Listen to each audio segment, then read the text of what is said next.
Mobile truck zoo park. Sambalpur गांव में एक बहुत बड़ा जंगल था। उस जंगल में बहुत सारे जंगली जानवर रहते थे। उस गांव में सोनू नाम का लड़का अपने माँ बाप के साथ रहता था।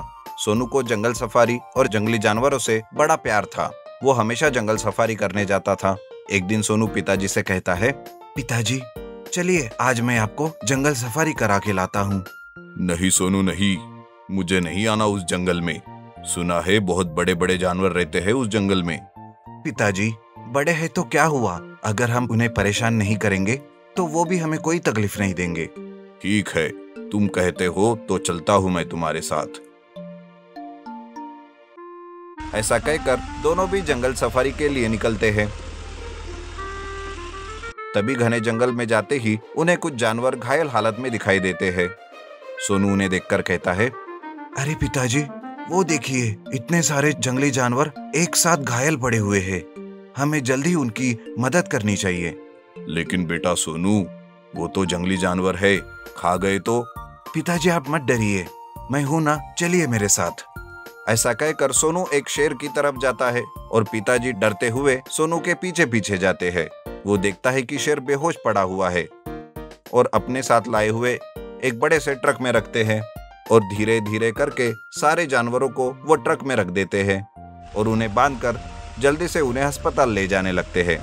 पिताजी सोनू से पूछते हैं, अरे बेटा सोनू, तुम्हें इन जानवरों से डर नहीं लगता? तुमने तो बड़ी आसानी से ये काम कर दिया।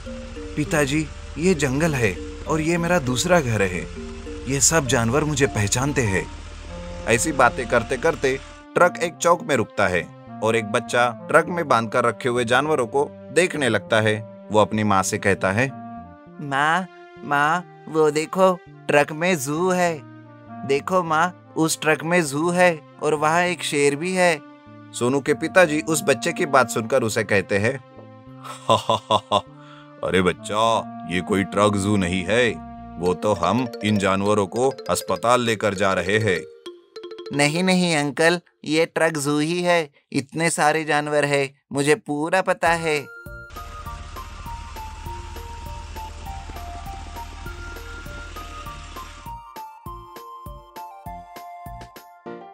सारे जानवरों को अस्पताल में इलाज करा के सोनू वापस उनको जंगल में छोड़ देता है।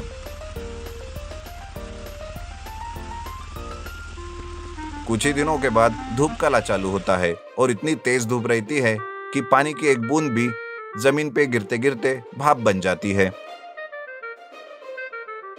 तभी एक दिन एक आदमी चिल्लाते हुए गांव में आता है और वो कहता है, अरे भाई सुनो, भागो, जंगल के जानवर धीरे धीरे पानी की तलाश में गांव की तरफ भागे आ रहे हैं। सोनू उस आदमी की ये सारी बातें सुन लेता है और वो सोचता है, मुझे जल्दी से कुछ करना होगा, वरना ये जानवर और लोग एक दूसरे को मार डालेंगे।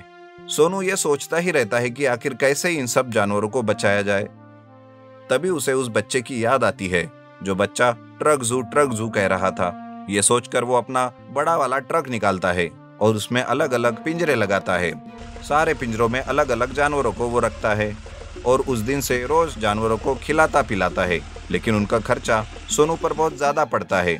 उस दिन से वो आसपास के सारे गांव और शहरों में अपना मोबाइल ट्रक जू पार्क लेकर घूमने लगता है। आइए अब इस चिलचिलाती धूप में अपने गांव में ही मोबाइल ट्रक जू पार्क के मजे लीजिए और पास से सारे जानवर देखिए। ये सुनकर सारे गांव वाले टिकट खरीदकर सोनू के मोबाइल ट्रक जू पार्क को देखने लगते हैं। बच्चे, बूढ़े और जवान सभी उस मोबाइल ट्रक जू पार्क के जानवरों को देखकर बड़े खुश होते हैं।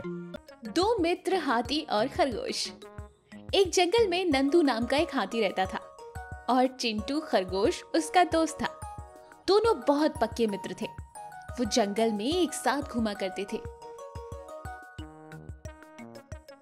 उन दोनों की दोस्ती की चर्चाएं होती थी। एक दिन की बात है। मौसम अच्छा था, सुहाना था। हरी भरी घास चारों तरफ लहरा रही थी। पेड़ों पर कोमल कोमल पत्तियां आ रही थी। खरगोश और हाथी ने खूब पेट भर के खाना खाया। अब दोनों विश्राम कर रहे थे तो उन्हें खेल खेलने का मन किया। दोनों ने प्लान बनाया और खेल खेलने की तैयारी करने लगे। मगर पुराने खेल नहीं खेलना था। नए खेल खेलना था। इस पर नंदू ने बोला, हम ऐसा खेल खेलेंगे जो पुराने खेल से अच्छा होगा। वो खेल ऐसा होगा, पहले मैं बैठ जाऊंगा और तुम मेरे ऊपर उछलकर दूसरी ओर कूदोगे, फिर तुम बैठोगे और मैं तुम्हारे ऊपर कूदकर दूसरी ओर उछलूंगा। पर याद रखना, इस खेल में एक दूसरे को छूना नहीं है, बिना छुए ही दूसरी तरफ कूदना होगा। नंदू हाथी की बात सुनकर चिंटू खरगोश को डर लग रहा था, लेकिन उसके दोस्त का मन था, इसलिए वो खेल खेलने के लिए तैयार हो गया। पहले हाथी जमीन पर बैठ गया। खरगोश दौड़कर आया और हाथी के ऊपर से कूदकर दूसरी तरफ बिना छुए कूद गया। अब हाथी की बारी थी।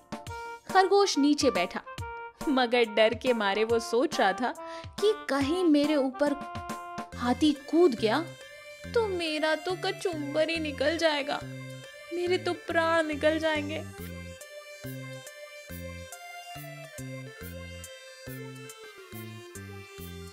तभी वहां से हाथी दौड़ता हुआ आया। हाथी के दौड़ से दाएं बाएं के नारियल के पेड़ हिलने लगे और ऊपर से नारियल टूटकर नीचे गिरने लगे। ये देखकर हाथी कुछ समझ नहीं पाया और वहां से भाग गया। और खरगोश भी अपनी जान बचाकर वहां से भाग निकला। और भागते भागते खरगोश ये सोच रहा था कि दोस्त से अच्छा तो ये नारियल था जिसने आज मेरी जान बचा ली, वरना कहीं हाथी मेरे ऊपर हाथ रख के कूद जाता तो मेरा तो कचुम्बर और जान दोनों एक साथ निकल जाती। बच गया। इस कहानी से हमें ये सीख मिलती है कि हमें दोस्ती तो सबसे करनी चाहिए, लेकिन खेल सोच समझ के खेलना चाहिए। अगर आपको हमारी कहानी पसंद आई तो हमारे चैनल को लाइक और सब्सक्राइब जरूर कीजिएगा। धन्यवाद। गधा और सिंह। एक सिंह और एक गधे में आपस में बहुत गहरी मित्रता थी। यद्यपि उनका स्वभाव भिन्न था, परंतु वे हमेशा साथ साथ घूमते थे। गधा और सिंह जहां भी जाते वहीं अन्य प्राणियों में भगदड़ मच जाती। दरअसल यह होता तो शेर की वजह से था, मगर गधे को बड़ी भारी गलतफहमी हो गई थी कि सभी जीव जंतु उससे भी दहशत खाते हैं और वह भी एक बलशाली जीव है। एक बार जब वे जंगल में साथ साथ घूम रहे थे तो उन्होंने भेड़ियों का एक झुंड देखा। भेड़ियों को देखते ही गधे की मानसिक वीरता जाग उठी और वह सिंह की नकल करता हुआ ढीचू ढीचू करता हुआ उनकी ओर ऐसे झपटा जैसे उन्हें खा जाएगा। भेड़ियों में यह भगदड़ मच गई। सभी अपनी जान बचाने के लिए इधर उधर भागने लगे। जिसको जिधर मौका मिला उधर भाग निकला। उन्होंने पीछे मुड़कर भी नहीं देखा। यह सब देखकर गधा बहुत प्रसन्न हुआ। बहुत गर्व से चलता हुआ वह आपस शेर के पास आया। उसको देखकर सिंह ने कहा, क्यों मित्र, इतनी जोर जोर से क्यों ढेक रहे थे? क्या बात थी? अरे मित्र, शायद तुमने मेरी वीरता नहीं देखी। भेड़ियों का झुंड मुझे देखते ही इधर उधर भाग गया। वे समझे मैं उन्हें खा जाऊंगा। कितने डरपोक है। गर्व से सीना फुलाकर गधे ने कहा। उसकी बात सुनकर सिंह ठहाका मारकर हंसने लगा।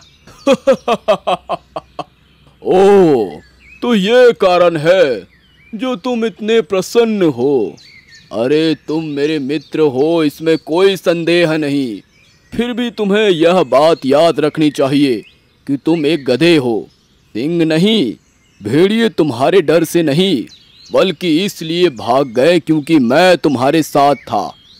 एक दोस्ताना सलाह देता हूँ, कभी अकेले हो तो यह काम मत करना, वरना वहीं भेड़िए तुम्हें टुकड़े टुकड़े करके खा जाएंगे। निष्कर्ष, दूसरों के बल पर किसी से शत्रुता नहीं करनी चाहिए।